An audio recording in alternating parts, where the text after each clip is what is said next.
Same यात्रा नहीं हो छोड़ी स्वामी साधा चेली हाथ पानी चामी खमासनो मंदिर जाम जैन सिया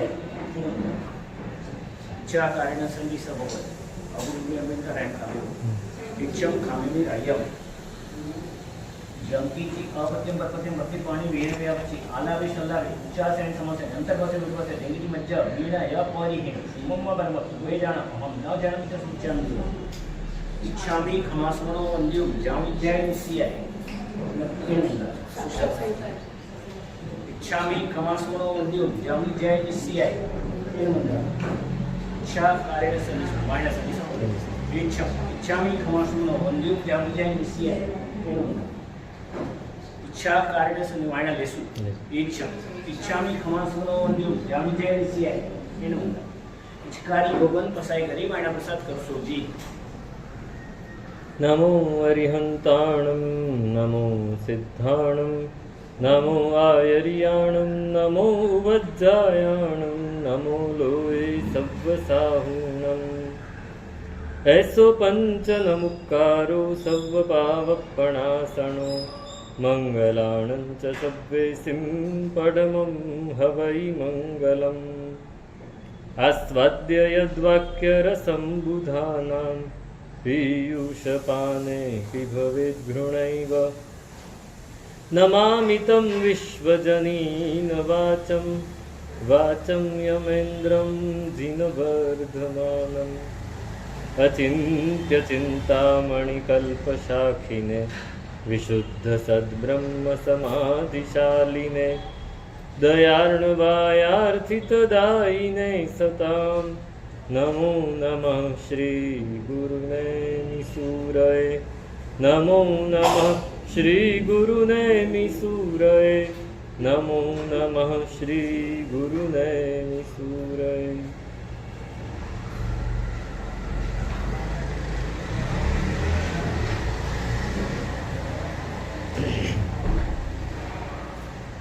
उपशम अमृत रस पीजिए कीजिए साधु गुण गान रे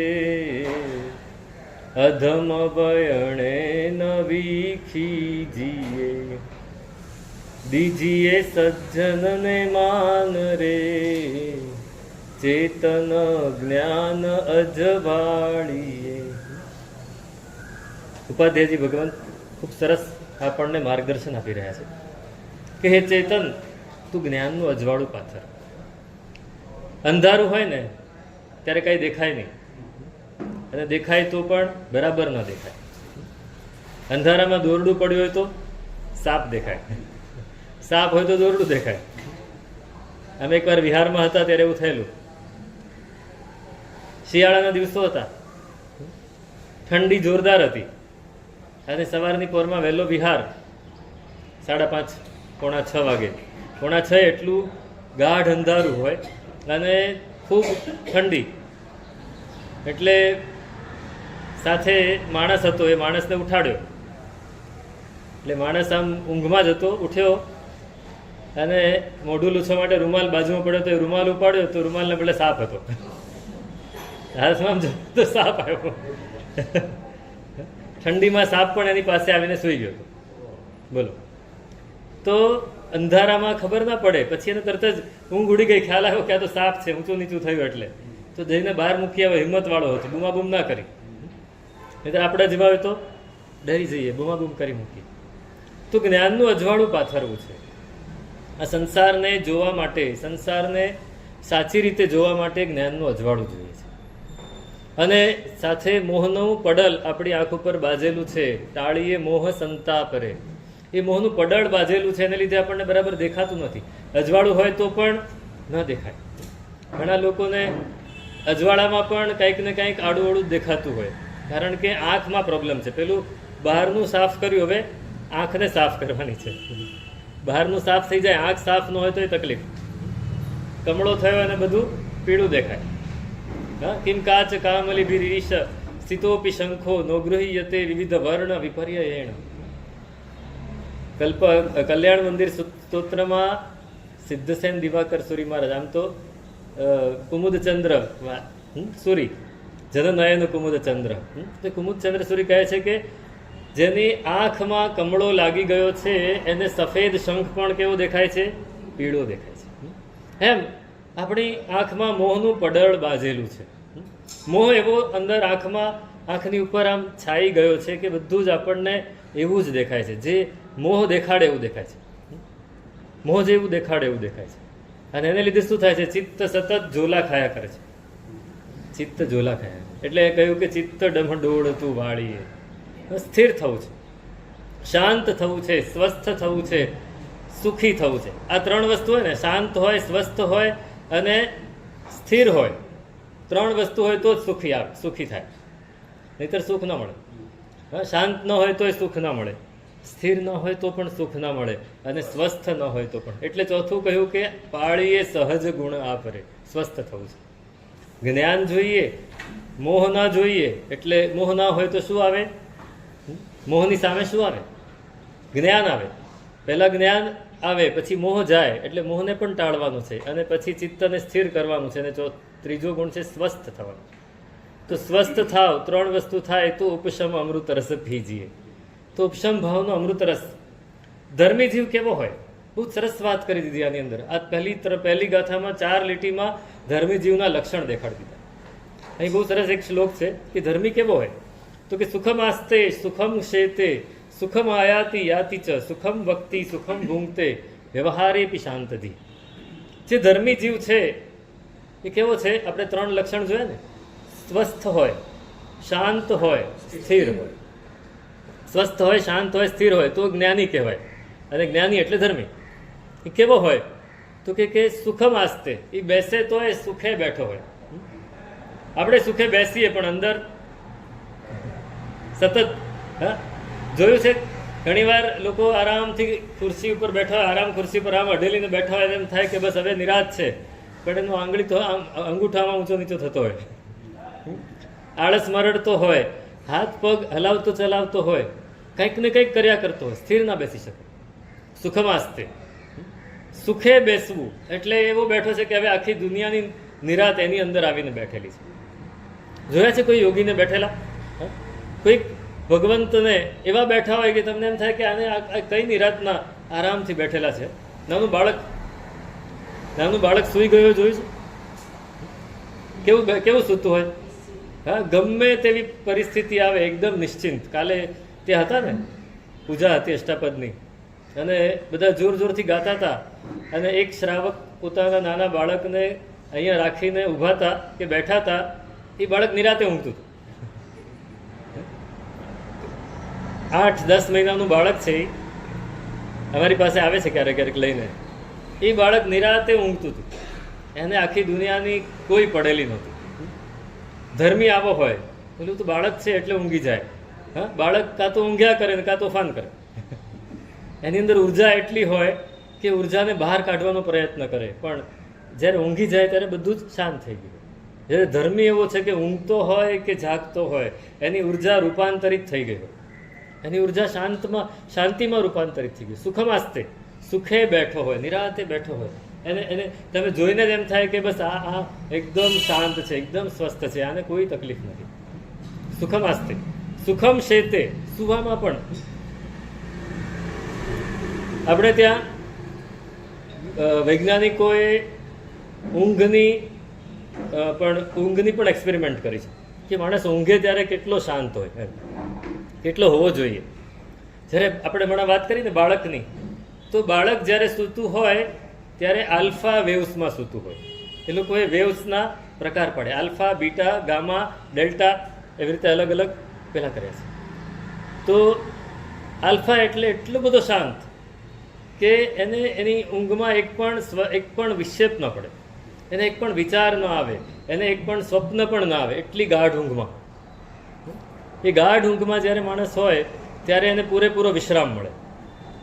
ત્યાં સુધી વિશ્રામ ન મળે.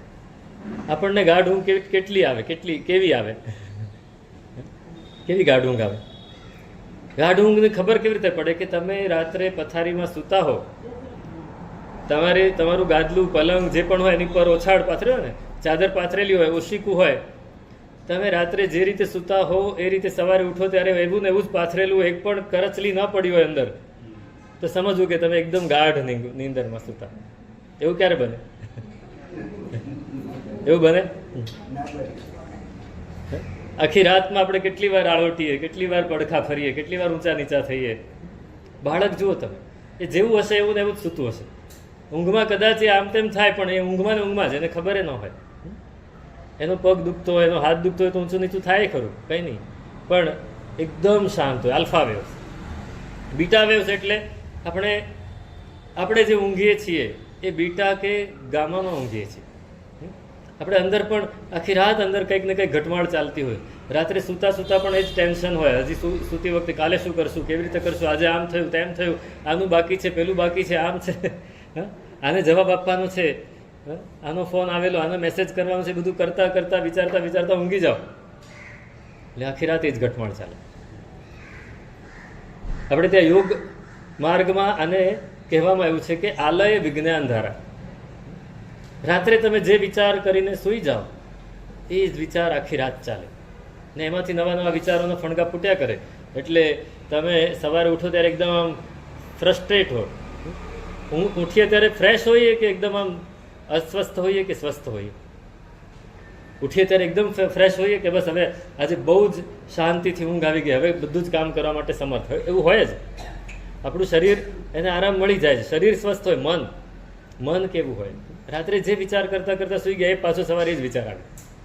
એટલે જે ધ્યાન સાધક હોય એમને એમ કહેવામાં આવે કે રાત્રે ત્યારે સૂવો ત્યારે સૂતા સૂતા પણ ધ્યાન કરતાં કરતાં સૂઈ જાઓ.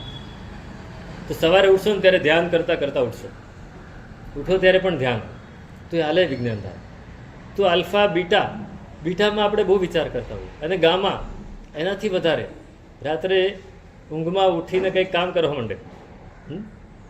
ગામા અને ડેલ્ટામાં કેવું છે કે એક રિક્ષાવાળો રોજ રાત્રે સૂઈ જાય, એને બહુ ચિંતા હોય કે મારે દેવું છે, મારે ઘરમાં ખર્ચો આટલો છે, દવાની જરૂર છે, પૈસા નથી આપણી પાસે, શું કરવાનું? અને સવારે ઉઠે તો ખિસ્સામાં પૈસા ભરેલા હોય. થાય પૈસા આવ્યા ક્યાંથી? રાત્રે આવે ત્યારે જેટલો પૈસા આવ્યા હોય બધા તો ચૂકવવામાં વપરાઈ ગયા હોય. સવારે ઉઠે ત્યારે પાછા ખિસ્સામાં પૈસા ભરેલા હોય. આવું થાય છે કેમ? એને ખબર ના પડી.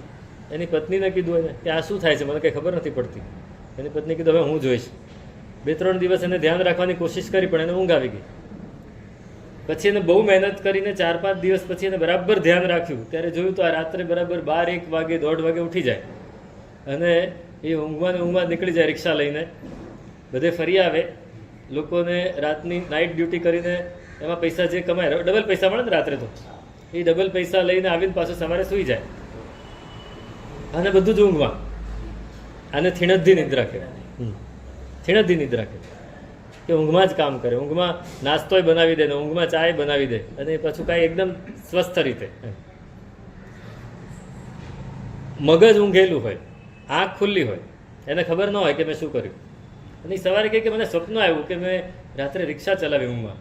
એની પત્ની કે સ્વપ્ન નહીં, સાચે જ ચલાવી છે તમે, સાચે જ ચલાવી છે. તો આ ગામા કે ડેલ્ટામાં હોય તો આપણી ઊંઘ કેવી છે? આલ્ફામાં તો હોતી જ નથી. જો આલ્ફામાં હોય ને તો 4 કલાકમાં પણ આપણે ફ્રેશ થઈ જઈએ, 4 કલાકમાં પણ ફ્રેશ થઈ જઈએ. અને જો ગામા ડેલ્ટામાં હોય તો આ 10-20 કલાક સુઈ જઈએ તો પણ ફ્રેશ ન થઈ, કારણ કે મન સતત ચાલુ હોય છે. તો આપણે સુખમ શેતે ઊંઘીએ. પેલો જે ધર્મી જીવ છે, જ્ઞાની જીવ છે, સુખે સૂવે. એને કોઈ દિવસ અસુખ ન હોય, કોઈ પણ વાતમાં એને અસુખ ન હોય. સુખમ આયાતી યાતી છે. ચાલે તો પણ સુખ, બેસે તો પણ સુખ, સૂઈ જાય તો પણ સુખ, બોલે તો પણ સુખ. એટલે એને નહીં, બીજાને પણ અનુભવાય. અને ખાય કે ભોગવે તો પણ સુખ. વ્યવહારમાં જે કંઈ પણ કરે સુખ, સુખ અને સુખ. એની આપણને ખબર કેવી રીતે પડે? આ ધર્મી છે, આ સુખી છે, ખબર કેવી રીતે પડે? એમ જોઈએ તો ખબર ના પડે. ઉપાધ્યાયજી ભગવંતે કહ્યું ને કે જીણહી પાયા તીણહી છિપાયા, કહત નાહી કો કાન મેં, તાલી લાગી જબ અનુભવ કી, તબ સમજે કો શાન મેં. હમ મગન ભય પ્રભુ ધ્યાન મેં. પરમાત્માના ધ્યાનમાં એટલે ધર્મમાં એટલે કે જ્ઞાનમાં એટલા બધા મગ્ન થઈ ગયા કે ખબર જ ના પડી. હમ મગન ભય પ્રભુ ધ્યાન મેં બિસર ગયે દુબિધા તન મન કી અચિરા સુત ગુણગાન. મન અને શરીર એની જે પણ તકલીફો હતી એ બધી ભૂલાઈ ગઈ પરમાત્માના ગુણગાનમાં. એવું ક્યારે થાય છે? એવું આપણા જીવનમાં થાય ખરું ક્યારે કે આજે બધું જ ભૂલાઈ ગયું? હા, એવું થાય. તમે મેચ જોવા બેસો ત્યારે બધું ભૂલાઈ જાય. હા, મોબાઈલ લઈને રીલ જોવા બેસો ત્યારે બધું ભૂલાઈ જાય. બાળકને આખો દિવસ ધમાલ કરતું હોય, મોબાઈલ લઈને બેસાડી દો તો બધું ભૂલાઈ જાય. એ નહીં, એ તો તમે વિષયમાં મનને જોડી દીધું. વિષયોથી મનને દૂર રાખીને ક્યારે સ્વસ્થ થયા ખરા? અને જ્યારે સ્વસ્થ થઈ જાય ત્યારે કોઈને કહે નહીં. જીણહી પાયા તીણહી છીપાયા. જેને પામી લીધું એ કોઈને કહેવા ના જાય કે મારી પાસે આટલું સુખ છે. અને પદાર્થોમાં સુખ નથી. પદાર્થ હોય કે ન હોય, પદાર્થ નિરપેક્ષપણે સુખી છે. પદાર્થની કોઈ અપેક્ષા રાખ્યા વગર, પરિસ્થિતિની કોઈ અપેક્ષા રાખ્યા વગર. મને ભરતભાઈ આવે તો સુખ, જીતુભાઈ આવે તો સુખ, પણ ન આવે તો દુઃખ, તો સુખ નથી. તમે આવો કે ન આવો, તમે આવો કે ના આવો. એક બહુ સરસ શ્લોક અમારે સંસ્કૃતમાં ભણવામાં આવતો, મને અત્યારે પૂરો યાદ નથી, પણ એમાં એવું આવે છે કે ક્યારેક એને ખાવાનું પૂરેપૂરું મળે અને ક્યારેક પેટ ન ભરાય તો પણ કાંઈ વાંધો નહીં, એમાં પણ એ સુખી છે. મનસ્વી કાર્યાર્થી ગણયતિ સુખમ ન ચ દુઃખમ ગણયતિ દુઃખમ ન ચ સુખમ. જે મનસ્વી છે, જે સુખી છે, જે અંદરથી ભીતરથી સ્વસ્થ થઈ ગયો છે, એ કોઈ દિવસ સુખ દુઃખને ગણતો જ નથી. એને ક્યારેક કપડાં સારા મળી જાય તો સારા પહેરી લીધા, ક્યારેક જૂના મળી જાય તો જૂના પહેરી લીધા, ક્યારેક જમવાનું 32 ભોજન મળ્યા તો એ જમી લીધું, અને ક્યારેક ખાલી દાળ ભાત મળ્યા તો એ જમી લીધા, ક્યારેક નીચે સૂઈ જવું પડે તો નીચે સૂઈ ગયા, ક્યારેક બહાર પેલી કેટલા મણની તળાઈ હોય એ તળાઈમાં, હા, એ ગાદલામાં સૂઈ જવાનું મળે તો એમાં એ સૂઈ ગયા. જે મળે એમાં રાજી. તો જેમ જેમ એ આ ઉપશમ રસ છે. ધર્મની ક્રિયા, આપણી જે ક્રિયાઓ છે, આપણે જે આરાધના કરીએ છીએ એ આની માટે છે. આપણે એને અલગ બનાવી દીધું, આપણા જીવન સાથે એને જોડ્યું નહીં. મારું કહેવાનો સૂર અહીંયા જ આવીને અટકે છે કે આપણે આપણા ધર્મ ક્રિયાઓને જીવન સાથે જોડતા નથી. જોડીએ છીએ, તમે જ નક્કી કરી લો કે જે ધર્મ ક્રિયા કરો છો એને ત્યાં જ મૂકીને આવી જાઓ છો. દેરાસરમાં પૂજા કરી, એ પૂજા ઘર સુધી આવે ખરી સાથે? પરમાત્મા સાથે આપણે જોડાયા દેરાસરમાં, એક સ્તુતિ બોલીને જોડાયા, એ જોડાણ ઘર સુધી એ ટકે ખરું? ઘરે પાછા પહોંચો ત્યારે નથી ટકતું. કેમ કે આપણે ત્યાં આપણને નક્કી જ છે કે નિસી બોલીને ગયા અને અવશ્ય બોલીને પાછા આવતા. નિસી બોલીને ગયા ત્યારે સંસારનું જોડાણ તો ન છૂટ્યું, સંસારનું જોડાણ છોડીને જવાનું. જો સંસારનું જોડાણ છોડીને જઈએ તો જ ધર્મનું જોડાણ સાથે આવે. પણ આપણે સંસારનું જોડાણ લઈને જઈએ છીએ, સંસારનું જોડાણ લઈને જઈએ છીએ. પેલી માખી છે, બે માખી હતી ને, એક મધમાખી અને એક ગટરની માખી, બંને બેનપણી હતી. અને એને બગીચામાં લઈ ગઈ પેલી કે ચાલ આજે બગીચો દેખાડો એમ. તો બગીચો આખો દેખાડ્યો તો એને પછી છેલ્લે પૂછ્યું કે ભાઈ બગીચામાં કેવી મજા આવે ને, કેટલી સરસ સુગંધ છે. તો કે આ મારી ગટરમાં આવે એવી જ સુગંધ છે એમ કે મારી ગટરમાં આવે એવી જ સુગંધ છે. આને થયું આ ગટરની સુગંધ હજી આને ક્યાંથી લઈને, એટલે એને પેલી સૂઈ ગઈ ને તો તપાસ કરી તો નાકમાં બે પૂમડા ભરાવીને આવેલી ગટરના, એટલે એને કાઢી નાખ્યા. અને પછી ઓલી કાઢ્યા એટલે પેલી ઉઠી ગઈ કે આ શું કર્યું? તો કે આ પૂમડા કેમ ભરાવે છે? તો કે મને એમ હતું કે પછી ત્યાં મજા આવે ન આવે આપણી સાથે જ લઈ જઈએ. આપણી વસ્તુ આપણે સાથે જ લઈ જઈએ તો કાંઈ ચિંતા નહીં પછી. કે આ જોતો ખરી એમ કે આ સુગંધ લેતો ખરી.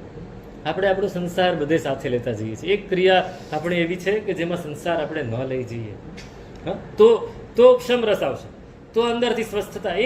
એક સામાયિક એવું કરો, એક સામાયિકની 10 મિનિટ એવી કાઢો કે એમાં સંસારની કોઈ વાસના ન હોય, સંસારની કોઈ વાત ન હોય, સંસારનો કોઈ વિચાર ન હોય, કોઈ ટેન્શન ન હોય, કોઈ ભૂતકાળ નહીં, કોઈ ભવિષ્યકાળ નહીં. મૂળ તો એ છે ને કે આણે મારી સાથે આવું કર્યું, કે આવું થઈ ગયું, હવે શું કરશું, એની ચિંતા હોય. અને ભવિષ્યકાળમાં આમ કરવું છે કે તેમ કરવું છે એના પ્લાનિંગ હોય. ભૂતકાળની સ્મૃતિ હોય, ભવિષ્યની ચિંતા હોય, વર્તમાન કાળમાં રહી નથી શકતા, તો ધર્મક્રિયા કેવી થવાની? ધર્મક્રિયા કેવી થવાની? ધર્મી કેવો હોય? સંસારની દરેક ક્રિયા જો એ ધર્મમાં બી જોડાઈ ગઈ તો એ આપણી શાંતિ, આપણું સુખ, આપણી સ્થિરતા, આપણી સ્વસ્થતાને ઓછી કરતી જાય, હોય એને પણ ઓછું કરી દે. અને ધર્મ જો અંદર સ્થિર થઈ ગયો તો ગમે તે ક્રિયા કરો, શાંતિ વધવાની જ છે, સ્વસ્થતા વધવાની જ છે, સ્થિરતા વધવાની જ છે. ધર્મી કેવો હોય? ભગવાનને પૂછવામાં આવ્યું, ભગવાન ધર્મી કેવો હોય, કેવો હોવો જોઈએ? તો ભગવાન તો બહુ સરસ સરસ જવાબ આપે ભગવાને કે તમે ગોળ ખાધો છે કોઈ દિવસ? એમ કે તો હા, ગોળ તો ખાધો છે. કે ગોળ કેવો લાગે?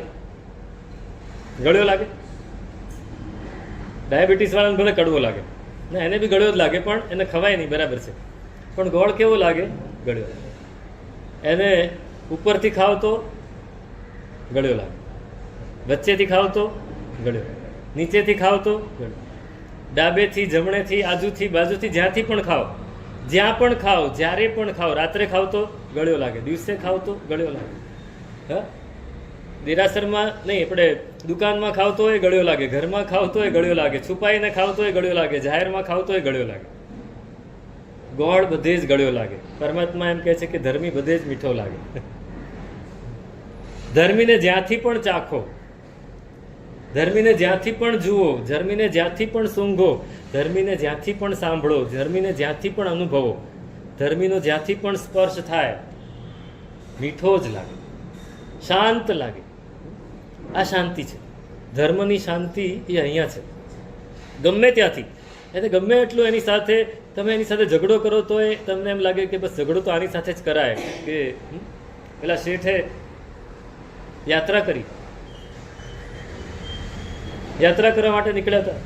એ જમાનો હતો કે યાત્રા આખી જિંદગીમાં એકવાર થાય તોય ઘણું. એટલે લોકો યાત્રા કરવા જતા, કોઈ 4 ધામની યાત્રા કરે, કોઈ હજ કરવા જાય, આપણા જેવા છે તે ગિરિરાજની યાત્રા કરે. તો બહુ દૂર ક્યાંક ગામડામાં રહેતા હતા અને નક્કી કર્યું કે યાત્રા કરવા જવું છે. ભત્રીજાને બધું સોંપીને નીકળ્યા હતા. કે ભત્રીજો દીકરો હતો નહીં, શેઠ અને શેઠાણી બંને જણાએ ભત્રીજાને બધું સોંપ્યું કે આ તું સંભાળજે, અમે પાછા આવીએ પછી આપણે બધો હિસાબ કરી લઈશું. ભત્રીજાનો બિઝનેસ અલગ હતો, પોતાનો અલગ હતો, બંને દુકાન બાજુ બાજુમાં હતી. શેઠે કીધું સંભાળી લીધું. ભત્રીજો સારો હતો, બહુ ડાયો હતો. શેઠ ગયા યાત્રા કરવા, ખૂબ સરસ યાત્રા કરી દિલથી. જિંદગીમાં પહેલી વાર યાત્રા કરતા હોય તો કેવી યાત્રા થાય? જે જિંદગીમાં પહેલી વાર ગોળ ખાતો હોય તો કેવો ભાવ આવે એને? એમ પહેલી વાર યાત્રા કરી શેઠે. પહેલી વાર યાત્રા કરી, બહુ મજા આવી ગઈ, ખૂબ આનંદ આવ્યો. પરમાત્માની સામે, આદિનાથ દાદાની સામે એણે પ્રતિજ્ઞા લઈ લીધી ત્યાં કે ભગવાન પહેલી વાર આપની યાત્રા કરી છે, બીજી વાર ક્યારે આવીશ ખબર નથી. એક પ્રતિજ્ઞા લેવી છે, જિંદગીમાં ગુસ્સો નહીં કરો. પરમાત્માની પૂજા કરી, પરમાત્માની યાત્રા કરી, હવે ગુસ્સો કેમ થાય? હા, ગુસ્સો એ સંસારનું ખાડો છે, ગમે તે આપણને નીચે નાખી દે. ગુસ્સો નહીં કરું, કશાય નહીં કરું. કશાય એટલે આપણે ત્યાં ગુસ્સો. હવે ગુસ્સો ઓછો થાય એટલે બીજા કશાયો આપોઆપ ઓછા થવું પડે. નક્કી કરી દીધું, પ્રતિજ્ઞા લઈ લીધી. શેઠાણીને કીધું કે હું આ પ્રતિજ્ઞા લઉં છું. હવે શેઠાણી ઓળખે ને શેઠ કેવા છે. શેઠાણીને ખબર છે કે આ નમૂના કેવા છે. કે રહેવા દો, તમારાથી નહીં પડાય. તો કે ના, હું પાડીશ. પહેલી વાર જિંદગીમાં યાત્રા કરી, મારી ઉપર શંકા નહીં કરતું, હું આ પાડીશ અને હું પ્રતિજ્ઞા પ્રાણાંતે પણ પાડીશ. સારું, જોઈ લઈશું આપણે. બધું પતાવીને યાત્રા કરીને ખૂબ પ્રેમથી પૈસા જેટલા ખર્ચવાના હતા ખર્ચ્યા, દિલથી બધું કર્યું ને પછી પહોંચ્યા પાછા ઘરે. આ બધું કરવામાં 3-4-5 મહિના નીકળી ગયા. એના ગામડેથી ગિરિરાજ જવાનું ને ગિરિરાજથી પાછા ઘરે જવાનું. શેઠ આવવાના હતા, માણસોને આગળ મોકલ્યા. ખબર પડી ગઈ ગામમાં કે શેઠ યાત્રા કરીને આવ્યા છે. યાત્રા કરીને આવ્યા એટલે શું થાય? આખું ગામ સામે આવ્યું. સામે એવું કર્યું કે શેઠ યાત્રા કરીને આવ્યા, ગિરિરાજની યાત્રા કરીને આવ્યા. આપણે ગિરિરાજની યાત્રા કરીને આવ્યા તો કોણ સામે એવું કરે? ઘરવાળા કે હખણા બેસી જાઓ, એમ કે જ્યારે મન પડે ત્યારે જઈ આવો છે ને, એના સામૈયા થાય તમારા. નહીં, શું મોટો મીર મારીને આવ્યા કે તમે સામૈયા કરીએ તમારા? પરમાત્માની યાત્રા કરીને આવ્યા એની સુગંધ જ એવી હોય. મેં હમણાં કહેલું કે તમે બગીચામાં જઈને આવો તો તમારા શરીરમાંથી સુગંધ આવે કે ન આવે? જો કે બગીચા એવા નથી રહ્યા હવે તો. બગીચા એવા નથી રહ્યા. અમે નાના હતા ને તો સ્નાતર પૂજા હોય પાઠશાળામાં. હું પાઠશાળામાં ભણતો. પાઠશાળામાં સ્નાતર પૂજા હોય તો ગુરુજી અમારા પાઠશાળાના સર કે જાઓ ફૂલ માર્કેટમાંથી ફૂલ લઈ આવો. બધી સામગ્રી લાવવાની હોય તો ફૂલ પણ લાવવાના.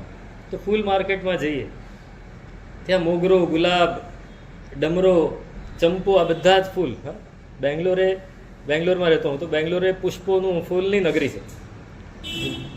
અઢળક જાતિના પુષ્પો મળે. એમાંથી અમે એક ટોપલો ભરાવીએ. એ જમાનામાં 1 કિલો મોગરો ₹1.25 મળતો, ₹1.25. એટલે અમે આખો ટોપલો જ ભરાવી દઈએ. ₹50 તો આખો ટોપલો ભરાઈ જાય. એ ટોપલો ભરાવીને બધા પુષ્પો લઈને આવીએ. એ પુષ્પોને પાઠશાળાના હોલમાં મૂક્યા હોય સવારે. આખો હોલ સુગંધી સુગંધી સુગંધી. અને પછી જેટલા પણ ઘરે જાય ને એના કપડામાંથી સુગંધ આવે કે આટલી આ ફૂલની સુગંધ. એમ દેરાસરમાંથી બહાર નીકળીએ ને યાત્રા કરીને ગિરિરાજની, તો આપણામાંથી ભગવાનની સુગંધ આવવી જોઈએ. શેઠ આવ્યા, સામયું થયું, લોકોએ જોયા શેઠને. ચમક બદલાઈ ગઈ હતી, આભા બદલાઈ ગઈ હતી. કંઈક મોઢા ઉપર યાત્રાની આમ છાયા દેખાતી હતી કે યાત્રા કરીને આવ્યા છે શેઠ, આટલું સરસ રીતે.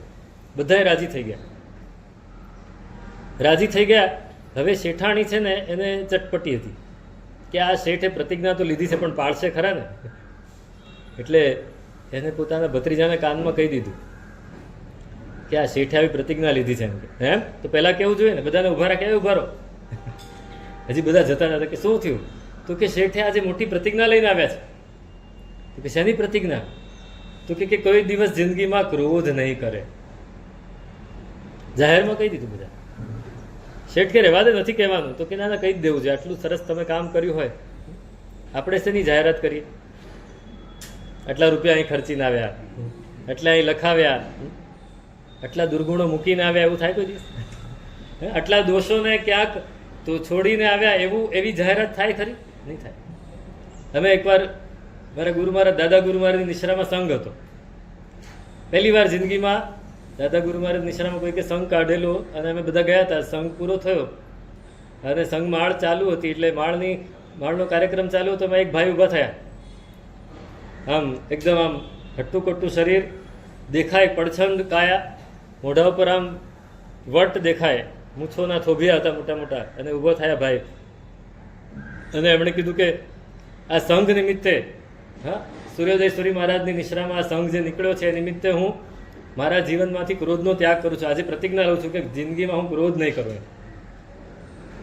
એટલે અમે બધા નાના નાના, દીક્ષાનું હજી તો 3જું 4થું વર્ષ, 4થું 5મું વર્ષ. અને બધાને આમ આશ્ચર્ય થયું, અંદરથી આનંદ થયો, અહોભાવ થાય ને કે આ માણસ ક્રોધનો ત્યાગ કરે છે. એટલે પછી મેં મારા ગુરુ મહારાજને કહ્યું, સાહેબ બહુ સારું કહેવાય ને આ ક્રોધનો ત્યાગ કરે, આપણે નથી કરી શકતા હોતો. મારા ગુરુ મહારાજ કે હા બહુ સારું કહેવાય, એ માણસ ઘણી બધી વાર પ્રતિજ્ઞા લઈ ચૂક્યો છે. એમ કે આ માણસ આ રીતે સંઘોમાં ઘણી બધી વાર પ્રતિજ્ઞા લઈ ચૂક્યો છે, એની વાત ઉપર ધ્યાન નહીં આપતા. એટલે શેઠને ભત્રીજાએ ઈશારો કર્યો કે તમે આવી પ્રતિજ્ઞા તો નથી લીધી ને, એમ કે. શેઠે કંઈ જવાબ ન આપ્યો. હવે ભત્રીજાએ જાહેર કર્યું કે શેઠ પધાર્યા છે, મારા કાકા પધાર્યા છે જાત્રા કરીને પાછા, એ નિમિત્તે આપણે જમણવાર રાખવાનું છે, આખા ગામને જમાડવાનું છે મારા તરફથી. મારા કાકા અને કાકી બંને જણા જાત્રા કરીને આવ્યા છે, મારે બધાને જમાડવાના છે. સારું. અને પછી તો જમણવાર નક્કી થયો. જે દિવસે રોજ ભત્રીજો એના ઘરના બધાએ ભેગા થઈને અલગ અલગ ઘરે જાય, બધાને આમંત્રણ આપી આવે, તમારે આવવાનું, તમારે આવવાનું, તમારે આવવાનું, તમારે આવવાનું. શેઠના ઘરે જ ન આવે. શેઠના ઘરે આવ્યા જ નહીં. એટલે જમણવારનો દિવસ આવ્યો, શેઠ કે ચાલો જઈએ. શેઠાણી કે પણ આપણને આમંત્રણ આપવા તો આવ્યો નથી ભત્રીજો. તો કે આપણો જ જમણવાર છે, એમાં આપણને શું આમંત્રણ આપવાનું હોય? જો આપણો જ જમણવાર છે, આપણા નિમિત્તે જ છે, તો પછી આપણને આમંત્રણ શેનું આપવાનું? આપણે જવાનું જ હોય. તો ગયા, પહોંચી ગયા. અને અંદર હજી પ્રવેશ કરે ત્યાં ભત્રીજો સામો મળ્યો કે કાકા મેં તમને આમંત્રણ તો આપ્યું નહોતું, આવી છે ને ગયા? એમ કે મેં તમને ક્યાં બોલાવ્યા હતા? એટલે કાકી બગડ્યા, ગુસ્સે થઈ ગયા કાકી તો કે આ આવું અપમાન કરે, ચાલો આપણે નથી જમવું હોય. અરે હોતું હશે, આપણો જમણવાર છે, એ તો મસ્કરી કરે, ચાલો. ગયા અને શેઠ તો પહેલી પંગતમાં બેસે, સૌથી આગળ બેસી ગયા ને ભત્રીજો પીરસવા નીકળ્યો તો હાથમાં લાડવાનો થાળ લઈને નીકળ્યો. એ જમાનામાં લાડવા ખવડાવતા હતા, અત્યારે કંઈક સ્ટાર્ટર હોય ને તમારે પેલા સ્ટાર્ટર આવે, પછી સૂપ આવે, શું આવે બધું, પછી મેઇન કોર્સ આવે ને, અને પછી ડેઝર્ટ. થોડુંક મને લોકો કહી જતા હોય ક્યારેક તો લાડવા જ શરૂ કર્યા એને. પણ શેઠ સૌથી પહેલા બેઠા હતા તો એને એક પથ્થર હતો, એ પથ્થર થાળીમાં મૂક્યો અને બાકી બધાને લાડવા મૂકતો ગયો. સામે જ શેઠાણી બેઠા હતા કે ઊભા થાવ, આ શું આ તમારું આટલું અપમાન કરે જાહેરમાં અને તમને શરમ નથી આવતી? હા, ગુસ્સો નથી આવતો? ઊભા થઈ જાઓ, આપણે નથી જમવું. આવા જમવાના હોય કે આવી રીતે પથ્થર મુકાય? શેઠ કે એની વાત સાચી છે, પથ્થર જ મૂકવો પડે ને, આપણે પહેલા પીરસવાનું હોય, પછી આપણે જમવા બેસવાનું. અને શેઠ પીરસવા ઊભા થયા, બધાને પીરસ્યું, છેલ્લે જમવા બેઠા ત્યારે ભત્રીજો આવીને પગે પડી ગયો કે કાકા, મેં તમારી 3 વાર પરીક્ષા કરી, 3 વાર તમે પાસ થઈ ગયા, તમે સાચે સાચ ક્રોધને છોડીને આવ્યા છો.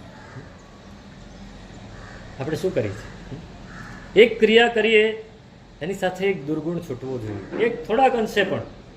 આપણે નિશ્ચય બોલીને જઈએ છીએ, કાંઈક સંસારને છોડીને જઈએ છીએ, છૂટતો નથી પણ છોડવો પડે. એ ધર્મી આવો હોય કે એને જ્યાંથી પણ સ્પર્શો તમને સુખ જ અનુભવાય, એને જ્યાંથી પણ સૂંઘો, એને જ્યાંથી પણ અનુભવો તમને સુખ અનુભવાય. પોતે પણ સુખી હોય, બીજાને પણ સુખી થાય. કેટલાક લોકો આપણને મળે તો આપણને એમ થાય કે ક્યારે અહીંયાથી આગો જાઓ, આ ક્યારે જતો રહે. અંદરથી આપણને અકળામણ થવા માંડે, બેચેની થવા માંડે કે આ માણસ કેવો છે. આપણે એને ઓળખતા ન હોઈએ, જિંદગીમાં કદાચ પહેલી જ વાર મળ્યા હોઈએ તો પણ આપણને અંદરથી બેચેની થવા માંડે કે આ માણસ કેવો છે. એનાથી આપણે દૂર રહીએ તો સારું. અને કોઈક માણસ એવો હોય કે નજીકમાં આવે તો આપણને મજા આવવા માંડે, અંદરથી સુખ થવા માંડે કે હા, આની પાસે જ રહેવું છે. આપણે પહેલી જ વાર મળ્યા છીએ.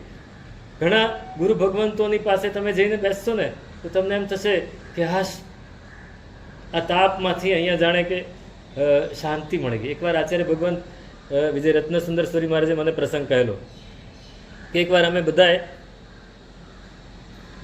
કોઈક કારણસર સુરતમાં હતા, ચોમાસું, અને ભાદરવો મહિનો હતો. અને ભાદરવા મહિનામાં એક જગ્યાએ અચાનક જવાનું નક્કી થયું. ત્યાં 2 વાગે પહોંચવાનું હતું બપોરે. એટલે અમે વાપરીને 12:30 નીકળ્યા. 12:30 અને 2 ની વચ્ચે કેટલો તડકો હોય? હા, ધોમ ધકતો ભાદરવાનો તડકો. અને એમાં એ લોકો નીકળ્યા અને થાક્યા. અડધો-પોણો કલાક ચાલ્યા ને એટલે થાક્યા. દોઢ કલાકનો રસ્તો, અડધો-પોણો કલાક ચાલ્યા એટલે થાક્યા. એટલે એમના પિતાજી મહારાજને બધા હતા સાથે. એમણે કહ્યું કે રત્નસુંદર, આપણે ક્યાં જવાનું છે? તો કે હજી તો ઘણી વાર છે. તો હું તો થાક્યો, કોઈક જગ્યાએ જઈએ, ઊભા રહીએ, પાણી બાણી વાપરીને પછી જઈએ. તો નજીકમાં જોયું તો કે ઉપાશ્રય હતો જ. એ ઉપાશ્રયમાં ચડી ગયા અંદર. તો એમણે કહ્યું કે અમે ઉપાશ્રયના દાદરા ચડ્યા ને ત્યારથી અંદર ઠંડક અનુભવવા માંડી. એ જમાનામાં એસી નહોતા. એસી તો આપણા જમાનાની દેન છે. કે દાદરામાંથી ઉપર ચડ્યા ને તો આમ ઠંડક ઠંડક ઠંડક લાગવા માંડી કે આ શું છે, આ શું છે? ઉપર કોઈ કુલર મૂક્યું છે, પંખો ચાલુ છે. ઉપર ચડ્યા જોયું તો કાંઈ જ નહોતું. હા, અંદર તડકો આવતો જ તો, બારીઓ ખુલ્લી હતી, પંખા નહોતા. પંખા તો હોતા જ નહીં ઉપાશ્રયમાં કોઈ દિવસ. તો એ અંદર ગયા અને જોયું તો પાટ ઉપર એક ભગવાન બેઠા બેઠા જાપ કરી રહ્યા હતા. બીજા બધા સાધુઓ વાપરવા બેઠેલા.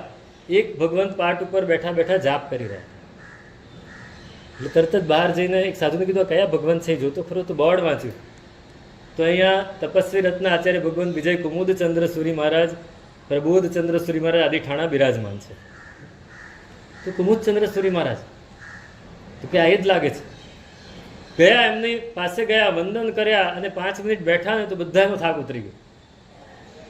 એટલી ગરમી હતી તો એકદમ ઠંડક અનુભવાય. કોઈ કે જાણે ઉનાળામાંથી શિયાળામાં આવી ગયો એટલી ઠંડક અનુભવાય. પ્રબોધચંદ્ર સિંહ અંદર બેઠેલા, ખબર પડી એટલે તરત જ વાપરીને બહાર આવ્યા. બધાએ વંદન કર્યા. એમણે બધાને આશીર્વાદ. સાહેબ, આ શું છે? તો કે આ મહારાજ એમનો ધર્મ, એમનું તપ, એમની ક્ષમા, એમનો ઉપશમ ભાવ એ અનુભવાય છે. એ અનુભવાય છે. જિંદગીમાં પહેલી વાર મળ્યા, પહેલી વાર વંદન કર્યા છતાં એટલી ઠંડક. આ ધર્મ છે. ધર્મ એ કંઈ એને શિંગડા નથી ઉગતા. ધર્મી જીવને શિંગડા નથી ઉગતા. ધર્મી જીવનો સ્વભાવ જ એવો છે કે બીજાને ચેન આપે, અને જેની પાસે જઈને આપણે બેચેન બની જઈએ તો સમજવું કે એ અધર્મી હશે. અધર્મી એટલે ધર્મ વગરનો નહીં. અધર્મી શબ્દનો અર્થ શું? અજ્ઞાની એટલે શું? જ્ઞાન વગરનો નહીં, ખોટું જ્ઞાન, વિપરીત. ધર્મ કર્યો ખરો પણ બરાબર ન કર્યો, જ્ઞાન મેળવ્યું ખરું પણ બરાબર ન મેળવ્યું, કાંઈક ભૂલ પડી ગઈ તો અજ્ઞાની થઈ ગયો. તો એ ભગવંત છે, એ ધર્મી છે. ધર્મ પૂરેપૂરો અંદર ઉતરી ગયો છે. અસ્થિ અને મજ્જા સુધી અસ્તિત્વમાં આમ જાણે કે તરબોળ થઈ ગયા છે. એ જે પણ કરે સુખે કરે, એને દુઃખ જ ન હોય, કોઈ વાતે દુઃખ ન હોય, ગમે તે પરિસ્થિતિમાં સ્વસ્થ રહે, સમતાવાળો રહે, અંદરથી સ્થિર શાંત થઈ ગયો છે. સુખ એની આદત બની ગઈ.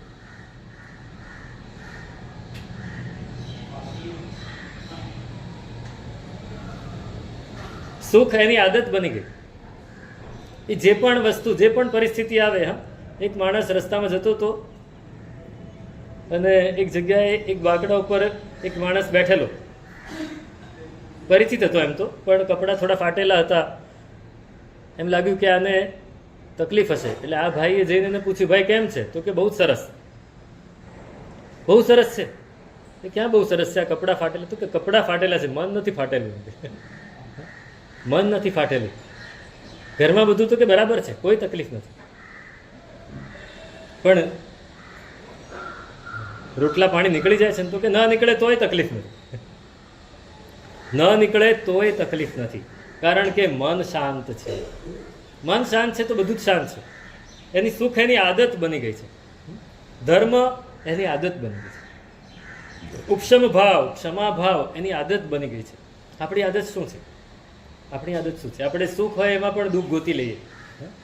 સુખ હોય એમાં પણ દુઃખ ગોતી લઈએ. કોઈ માણસ એકદમ શાંતિથી બેઠો હોય, સુખે હોય, આપણને એમ લાગે કે આ બહુ સુખમાં છે. આપણે પૂછીએ કેમ છે ભાઈ? તો કે મને ચિંતા થાય છે. આગળ તકલીફ નહીં થાય ને? અરે ચિંતા છોડી દે. તો કે ચિંતા કદાચ છોડી દઉં તો ચાલે, પણ પાછળ પૂર્વકાળમાં, ભૂતકાળમાં જે દુઃખો અનુભવ્યા છે ને એનો કેડો નથી મુકાતો. સતત યાદ આવ્યા કરે છે. કેટલાય લોકોએ મને તકલીફ આપી છે, કેટલાય લોકોએ મને હેરાન કર્યો છે. તો એને દુઃખ એવી દુઃખની જ આદત બની જાય. દુઃખની જ આદત બની જાય. એક ચિંતકે બહુ સરસ પ્રસંગ લખ્યો હતો કે એક માણસ બહુ મોટો પદાધિકારી હતો. એનો યુવાન દીકરો ગુજરી ગયો. યુવાન દીકરો ગુજરી ગયો તો બહુ જૂના જમાનાની વાત છે. આ મોબાઈલ ને બધું નહોતું ત્યારે, ફોન આવી જાય કે મેસેજ થઈ જાય એવું નહીં. ત્યારે લોકો શું મોકલતા? ટેલિગ્રામ. મરી જાય તો ટેલિગ્રામ, અને એની સામે આશ્વાસન આપવા માટે ટેલિગ્રામ, કે તમારા સમાચાર મળી ગયા છે.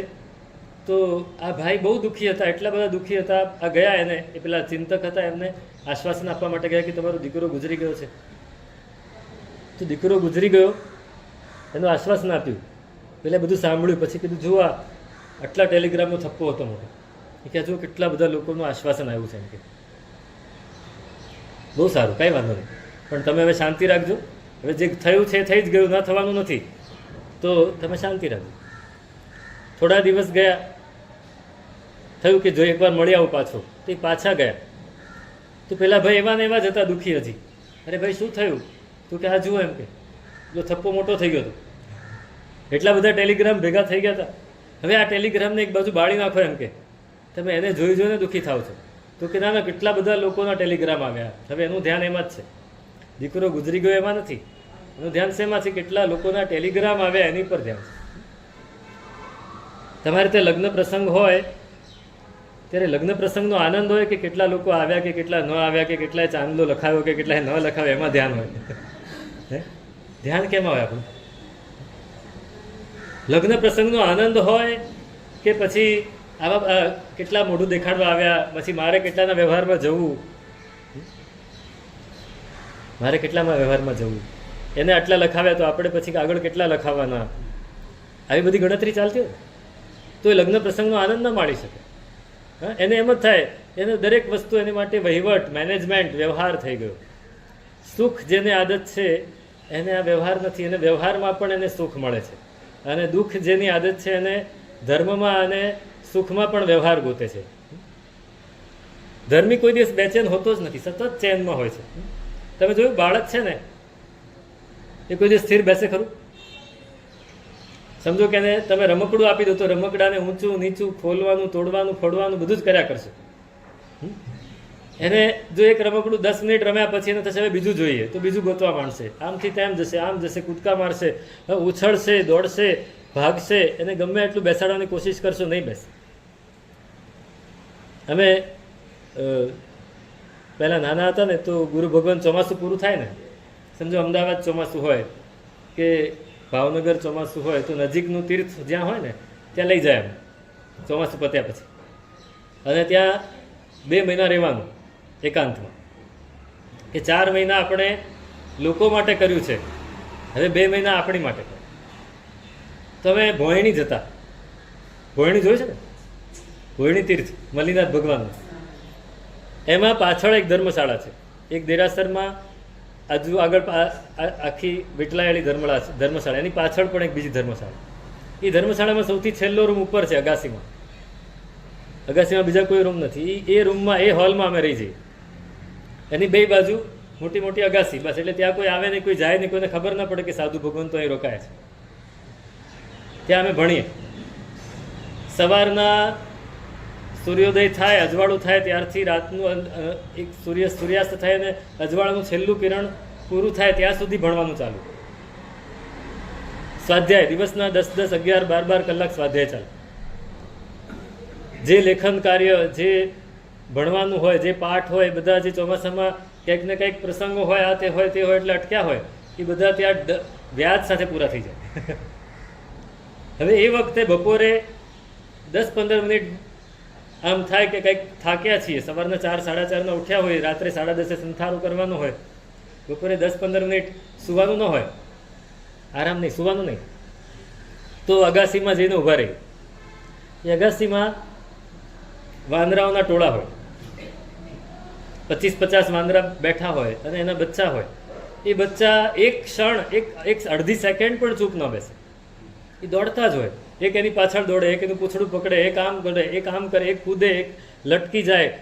એની માતાના પૂંછડાને પકડીને નીચે લટકતા હોય, જે ઝોલા ખાતા હોય. એક ક્ષણ પણ એ ચૂપ ન બેસે. મોટા વાંદરાઓ ચૂપચાપ બેઠા હોય, પણ ઝીણા અવડા જ હોય, એવા દોડતા આપણને જોઈને આપણો થાક બધો ઉતરી જાય. તો બાળક એવું છે, કેમ કે એની અંદર એટલી બધી શક્તિ છે, એટલી બધી ઉર્જા છે કે ઉર્જા અંદર સ્થિર નથી રહેતી. એ ઉર્જાને બહાર કાઢવા માટે એને દોડવું જ પડે. એ કૂદ્યા જ કરે, એ ઉછળ્યા જ કરે, એ ગમે તે શું કહેવાય ને પ્રયોગો કર્યા જ કરે, એ બધું કર્યા જ કરે. એની માતા એને કહે બેસી જા ભણવા માટે, એ બેસે ખરું? દોડ્યા કરે. પહેલી વાર, બીજી વાર, ત્રીજી વાર, 5-6 વાર કહે ત્યારે ઓલું માને નહીં. પછી એને થોડો ચમકારો દેખાડવો પડે. બેસે છે કે નહીં? નજર આવી બની છે એટલે પછી બેસી જાય. એને થાય કે હવે દોડાશે નહીં. બેસી તો જાય, પણ અંદર એનું મગજ, આંખો ચકડ વકડ થતી હોય, ક્યારે લાગ મળે, ક્યારે લાગ મળે ને ભાગી જવું. નાના હતા ને તો નિશાળમાં પેલી એકડિયા બગડિયામાં ભણવાનું હોય ને, નર્સરી ને એકડિયું બગડ્યું, એટલે જેવી ટીચરની નજર આગી પાછી થાય એટલે તરત જ ભાગે છોકરાઓ અને સીધી વાળ ઠેકીને ભાગી જાય, ઘર ભેગા થઈ જાય, કા મેદાનમાં રમવા જતા રહે. એમ એને થાય કે આ મમ્મીની નજર જ્યાં ચૂકીને હું ભાગું. આ બાળક એવી જ રીતે જેનું મન બેચેન હોય એને ગમે એટલું બેસાડો પણ મન એનું બેસતું નથી. અને એમ થાય છે કે શું કરી લઉં, ક્યાં ઊભો થઈને આ જોઈ આવું. જોજો, અમે સવારે દેરાસર જઈએ ને વહેલા, તો સવારે દેરાસરમાં 5-6 જણા જ હોય, વધારે ના હોય, પણ એક ક્ષણ ચૂપચાપ ન બેસે. એ હાથમાં કળશ લઈને આમ દોડે. હવે ત્યાં કાંઈ ન હોય તો ત્યાં જઈને બોલી આવે શું થયું? અરે કાંઈ નથી, બેસી જાવ ચૂપચાપ. નહીં, ત્યાં જઈને જોઈ આવે, વળી પાછા આમ આવીને અહીંયા જોઈ આવે. એ સતત ફર્યા જ કરે દેરાસરમાં, કેમ કે એને અંદરથી ચેન ન પડતું હોય. જેની માટે આવ્યા છીએ એ જ નથી કરવું તો ધર્મ કેવી રીતે થશે? તો એ કેવી રીતે થશે ધર્મ? પેલો એમ કે હું અંદરથી તો દોડ્યા જ કરું છું, બહારથી ભલે તમે મને બેસાડી દીધો, એમ અધર્મી એટલે ધર્મ જેના બરાબર પરિણમ્યો નથી એ શાંત નહીં બેસી શકે, એ સ્થિર નહીં થઈ શકે. એને સતત કંઈક ને કંઈક કરવું જ હોય. એનું ચિત્ત દોડતું હોય, શાંત ક્યારે થાય? અંદર ઉકળતું હોય બધું, આમ લપકારા મારતું હોય કે હજી દોડવું, હજી કંઈક કરી લો, કંઈક કરી લો. તમારા ઘરમાં શાંતિ ક્યારે હોય? કોઈ ના હોય ત્યારે, કાં તો ટીવી કે મોબાઈલની સામે ગોઠવાઈ ગયા હો ત્યારે. બાકી સતત આમ તેમ ક્યાંય પણ તમે ઘરની વાત જવા દો, ગમે ત્યાં જવું. કોઈક માણસ, અમે તો જોતા હોઈએ કે ફોન આવ્યો હોય ને ફોન પર વાત કરતા ચૂપચાપ બેસીને વાત કરો. કે એક નાનો છોકરો અમારી પાસે રહેવા આવ્યો હતો, વેકેશન હતું, એના મમ્મી પપ્પાને મૂકી ગયા હતા કે સાહેબ આને થોડા દિવસ આપની સાથે રહેવું છે, થોડી ટ્રેનિંગ આપજો એને. સારું, ટ્રેનિંગ આપી દીધી. એ અમારી સાથે રહ્યો, ભણે બહુ સરસ, બહુ બ્રિલિયન્ટ હતો. રોજની 5, 7, 10 ગાથા એમને કરી લે, સ્વાધ્યાય સારો કરે, બધું યાદ રાખે, અર્થ સમજાવે તો અર્થ સમજી લે. એટલે આપણને એમ થાય કે બહુ સારો, બહુ તેજસ્વી છોકરો છે. રોજ રાત્રે એની મમ્મી ફોન કરે અને ફોન ઉપર 15 મિનિટ વાત કરે, પણ 15 મિનિટમાં હરામ બરાબર છે કે એક ક્ષણ પણ એ નીચે બેઠો હોય. આખા ઉપાશ્રયમાં આટા મારતો વાત કરતો જાય. તું બેસીને વાત કર ને ભાઈ, તું આટલો બધો આટા કેમ મારે છે? તો કે બેસીને તો મને ફાવતું જ નથી વાત કરતા. આપણને ફાવે બેસીને વાત કરતા? સમજો કે આરામથી આમ બેસીને તમે વાત કરી શકો કે એમાં બી આમ થાય, પગ ઊંચો નીચો. સતત આપણને હલનચલન કરવું જોઈએ, સતત હલનચલન કરવા જોઈએ. તો આ હલનચલન છે ને એ જ દેખાડે છે કે આપણે બહુ ચંચળ છીએ, અંદરથી સ્થિર નથી. જે સ્થિર હોય એકદમ શાંત હોય, એની આભા જ એવી હોય કે તમે એની પાસે જઈને તમે પણ શાંત થઈ જાઓ. એની ઉર્જા તો એના ઉપર છે. જો આપણી ઉર્જા છે ને બહાર નીકળવાનો પ્રયત્ન કરતી હોય એટલે આપણે વારંવાર કંઈક ને કંઈક કર્યા કરીએ. એટલે એ ઉર્જાને પોતાની અંદર રૂપાંતરિત કરી દીધી છે સ્વસ્થતામાં, શાંતિમાં, સ્થિરતામાં. જે અધર્મી છે એ શું કરે? સતત ચુનાવ કરે, સતત નક્કી કરે કે આ સારું, આ ખરાબ, આ જોઈએ, આ ના જોઈએ, આ ગમે, આ ન ગમે, આ ગરમ, આ ઠંડુ, આ દ્વંદ્વમાં અટવાયા કરે. આ લોકોને કેવું લાગશે? સતત તમે સારામાં સારો, તમે જવા દો, બહેનોને પૂછો, સારામાં સારો ડ્રેસ લઈ આવ્યા હોય, સારામાં સારી ડિઝાઇન હોય, સારામાં સારી નવી ફેશન હોય, પણ એ પહેરીને પછી જ્યારે પાર્ટીમાં જવા દો ત્યારે અંદરથી કેટલો ફફડાટ હોય. પૂછજો એને કે ત્યાં કોઈ પાછું આવું પહેરીને નહીં આવી ગયું ને? સેમ ટુ સેમ હશે, એની એક ડિઝાઇન હશે તો શું થશે? અને કોઈ કેમ કહેશે કે આ તો જૂની થઈ ગઈ તો શું થશે? અને સમજો કે કોઈ કહી દીધું કે અરે બહુ જ સરસ ડિઝાઇન લાવ્યા, પણ આ નવી નથી, આ 5 વર્ષ જૂની છે, તો શું થાય? બધો મૂડ મરી જાય ને, કારણ કે પૈસા પાણીમાં પડી ગયા. આ ખોટું લઈ આવ્યા કારણ કે અંદરથી સ્થિર નથી. લોકો એ ડ્રેસને જોઈને આપણી સ્ટેટસ નક્કી કરે છે કે આપણા સ્વભાવથી સ્ટેટસ નક્કી થાય છે, આપણી શાંતિથી સ્ટેટસ નક્કી થાય છે. આ આપણું સતત ઘડીકમાં રાગ હોય, ઘડીકમાં દ્વેષ હોય, ઘડીકમાં વૈરાગ્ય હોય, ઘડીકમાં ક્ષમા હોય, ઘડીકમાં ગુસ્સો હોય. ક્ષણમ સક્ત, ક્ષણમ મુક્ત, ક્ષણમ ક્રુદ્ધ, ક્ષણમ શમી, મોહાદ્ય ક્રીડે વાહમ કારિત કપિચાપલમ. આ હેમચંદ્રાચાર્ય ભગવંત કહે છે કે હું ઘડીક વારમાં તો એકદમ આસક્ત થઈ જાઉં કે વાહ, આ વસ્તુ મને બહુ જ ગમે છે, વાહ, આને તો છોડાય જ નહીં. અને થોડી વાર થાય કે આ ક્યાં વસ્તુ મારા ગળે પર વળગી, કાઢો આને. જે શર્ટ તમને બહુ જ ગમતો હોય કે જે ઘડિયાળ તમને બહુ જ ગમતી હોય, 6 મહિના પછી, કાલે જ વાંચતો, કાલે બહુ સરસ એક વાત આવી, એક લેખ વાંચ્યો કે પહેલાં આપણી પાસે ઓપ્શન બહુ ઓછા હતા. ઓપ્શન ઓછા હતા ને, પહેલાં ખાલી દૂરદર્શન એક જ ચાલતું હતું. એમાં બુધવારે છાયા ગીત આવતા ને, ગુરુવારે, જો યાદ છે, બુધવારે ચિત્રહાર આવતું કંઈક, શુક્રવારે પેલું સિરિયલ આવતું, જો આ બધું ઘણું બધું આવતું. હા, શનિવારે સાંજે પ્રાદેશિક ફિલ્મ દેખાડતા, હા, અને રવિવારે હિન્દી પિક્ચર દેખાડતા. હવે તો બધા એ જે હતું આપણી પાસે એમાં ગોઠવાઈ જતા હતા ચૂપચાપ. કોઈનું ઓપ્શન હતું કાંઈ નહોતું ને. બહુ જ નિરાતે. હા, મહાભારત આવતું તો આખા ગામમાં કરફ્યુ લાગી જતો. રામાયણ સવારે 9:30 વાગે શરૂ થાય, 11 વાગ્યા સુધી કરફ્યુ લાગી જાય. બધા જ એમાં બેસી ગયા આજુબાજુવાળા. હા, મને ખબર છે કે અમારા ઘરમાં ટીવી નહોતું, બાજુવાળાના ઘરમાં અમે 35 જણા બેસીને જોતા. અને એ ઘરના બધાએ પોતાના ઘરમાંથી નાસ્તો કરાવતા. 35 જણાને દર રવિવારે નાસ્તો કરાવે. તમે વિચારો કેટલું બધું, કેટલી શાંતિ હતી. પછી ચેનલો આવી. પહેલા VCR આવ્યા. તમને રવિવારે મૂવી જોવી હોય તો તમે કેસેટ ગોતીને લઈ આવતા અને એ જોતા નિરાતે. પણ જે લાવ્યા એ પૂરેપૂરી જોઈ જ લેતા, ભલે પછી ન ગમે તોય, કારણ કે ઓપ્શન નહોતું બીજું. લાઇબ્રેરીમાંથી લાવવાનું તો પૈસા આપીને લાવવાનું તો ઓપ્શન નહોતું, જોઈ જ લેવાનું. પછી એ ગયું, ચેનલો આવી. હા, 10-12 ચેનલો હતી તો તમે 10-12 ચેનલમાંથી તમારે તૈયાર નક્કી કરવાનું હતું. ને હવે 100 ચેનલ, 150 ચેનલ તમે ફેરવ્યા જ કરો, સર્ફ કર્યા જ કરો, તમને એક પણ પ્રોગ્રામ પૂરેપૂરો જોવાના નથી. સતત આ સારું, આ ખરાબ, આ સારું, આના કરતાં હજી વધારે સારું મળશે. એક છોકરાને, એક યુવાન હતો, એને ગુરુ પાસે ગયો અને મૂળ એને એવું હતું કે એના માતા પિતા એની માટે દીકરી ગોતતા હતા, કન્યા ગોતતા હતા કે આને પરણાવવો છે. પણ આ છોકરો ના જ પાડે, નહીં આ નથી બરાબર, આ નથી બરાબર. એટલે પેલા માતા પિતા કંટાળ્યા કે આને હવે કન્વિન્સ કેવી રીતે કરવું. તો ગુરુ ભગવંત પાસે મોકલ્યા. ગુરુ ભગવંતે એને કહ્યું કે, એટલે ગુરુ હતા, એમણે કહ્યું કે જો ભાઈ તું એક કામ કર, આ સામે બગીચો છે, એ બગીચામાં ગુલાબના ફૂલ ઉગ્યા છે, એમાંથી તારે એક ગુલાબ પસંદ કરવાનું છે. સારામાં સારું ગુલાબ તારે પસંદ કરીને લઈ આવવાનું છે. પણ એમાં શરત એ છે કે તું બગીચામાં પ્રવેશ કરે અને પછી તારે પેલી બાજુથી બહાર નીકળવાનું.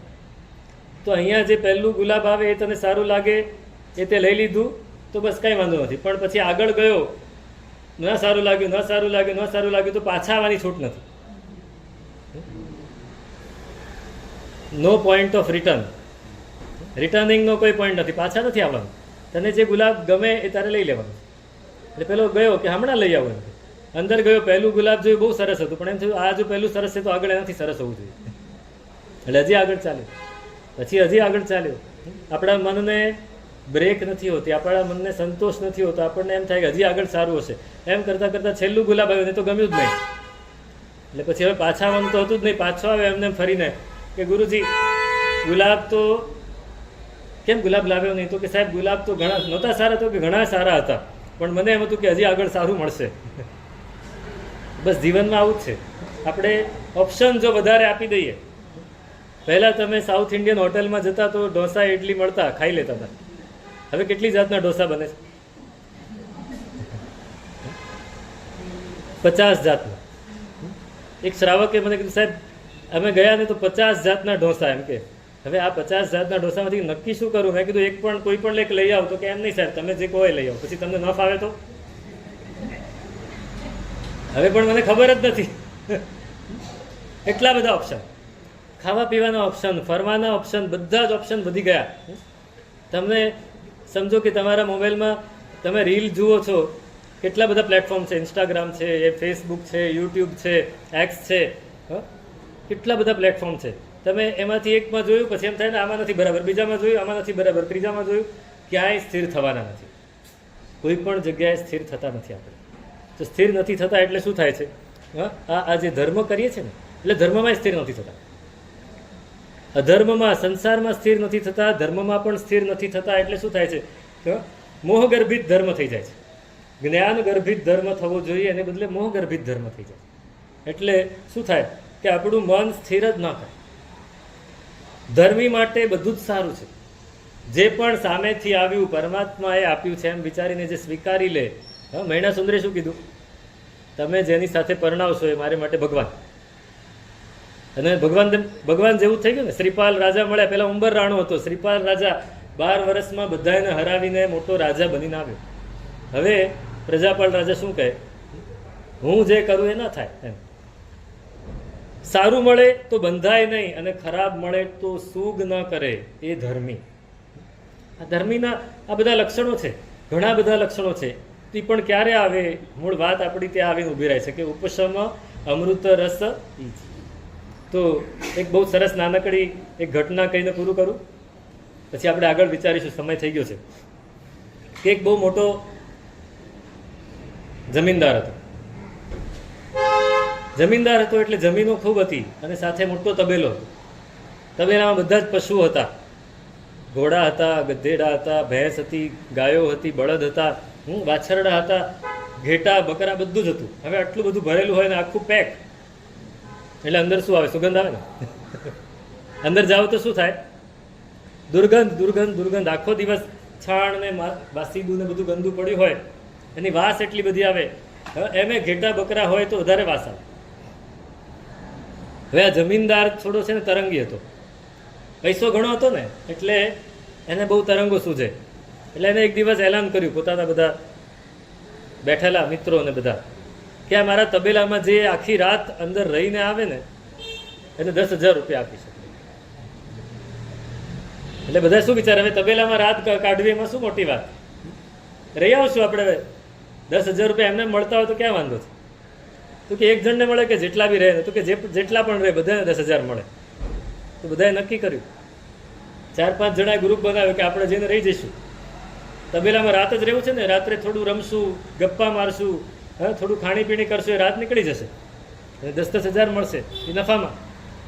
તો ઘૂસી ગયા બધાએ નામ લખાઈ દીધું. 5 જણાએ ટોળકી બનાવીને બધું લઈને ઘૂસી ગયા અંદર. અને અંદર ઘૂસી ગયા અને શરૂ કર્યું ગપ્પા મારવાનું. નાસ્તો લઈને ગયા હતા, પત્તાની જોડ લઈને આવ્યા, પત્તા રમવા માંડ્યા. કંઈક 10 મિનિટ, 15 મિનિટ, 20 મિનિટ.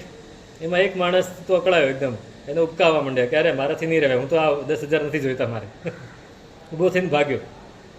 બીજો, યાર શું યાર તું 10 મિનિટમાં થાકી ગયો એમ કે 20 મિનિટમાં. એ કલાક બેઠા, એમાં કલાકમાં એક બીજો ઊભો થયો. 1.5 કલાક થયો તો ત્રીજો ઊભો થયો. 2-3 કલાક થયા તો ચોથો ઊભો થયો. અને છેલ્લો કે હું તો ટકવાનો જ છું. પણ એ 5 કલાક થયા, આખી રાત તો એ ન ટકી શક્યો, ભાગી ગયો. માંડ 5 કલાક બેઠા. સવારે પહોંચ્યા ત્યારે અડધાની તબિયત ખરાબ થઈ ગઈ હતી. એટલે જમીનદારે પૂછ્યું શું થયું? તો કે હા ત્યાં રહેવાય એવું નથી એમ કે 5 કલાક મેં કાઢ્યા છે, નરકની વેદના હતી એમ. આમ રોજ કોઈક ને કોઈક જાય અને પાછો આવે, રોજ જાય અને પાછો આવે. 10,000ની લાલચ તો બધાને હોય. છેલ્લે ઓલો એક દોસ્તાર હતો, એ કે હું જ રહીશ એમ કે. બધા કે રહેવા દે, આ બધાએ હારીને નાસીપાસ થઈને આવે છે, તું કેનો રહીશ એમ? તો કે હું જઈશ ને, તમે જોજો ને. તો પહોંચી ગયો. એ રાત્રે પહોંચી ગયો અને નિરાતે પોતાની સાથે ઓશીકું લઈને ગયો હતો. જઈને તો ઓશીકું નાખીને સૂઈ જ ગયો સીધો. ઘાસની ગંજીઓ હતી એની પર ઓશીકું નાખીને સૂઈ ગયો. 10 મિનિટમાં નસકોરા બોલવા માંડ્યા. નસકોરા એટલા જોરથી બોલે, થોડી વારમાં બધા પશુઓ બહાર નીકળીને જતા રહે. પશુઓ બહાર નીકળીને ગયા. ઓલા બધા રાહ જોતા હતા કે હમણાં બહાર આવશે. ત્યાં પશુઓ બધા બહાર આવ્યા. એટલે પેલા જમીનદારે પૂછ્યું આ પશુ બધા કેમ બહાર આવ્યા? તો કે ઓલાની વાસ એટલી બધી આવે છે કે આ પશુઓ નથી રહી શકતા. આપણી હાલત એવી છે, આપણે નથી ટકી શકતા. સંસારમાં પણ નથી ટકી શકતા, ધર્મમાં પણ નથી ટકી શકતા. જો અંદરથી સ્થિર હોય તો બધે જ ટકી શકે. તો અંદરથી સ્થિરતા મેળવવી છે. ઉપશમ અમૃત રસ પીજીએ, ચેતન જ્ઞાન અજવાળીએ, ટાળીએ મોહ સંતાપરે, ચિત્ત ડમડોળ તું વાળીએ, વાળીએ સહજ ગુણ. આ ભાવને એવું અંદરથી ઘૂંટવો છે. આ એક જ વસ્તુ છે, બીજું બધું એનો વિસ્તાર છે. એને એટલો બધો ઘૂંટવો છે કે આપણે શાંત, સ્વસ્થ અને સ્થિર બનીએ તો ધર્મી બનીએ. એની વાત આગળ વિચારીશું અગ્રે અધિકાર વર્તમાં.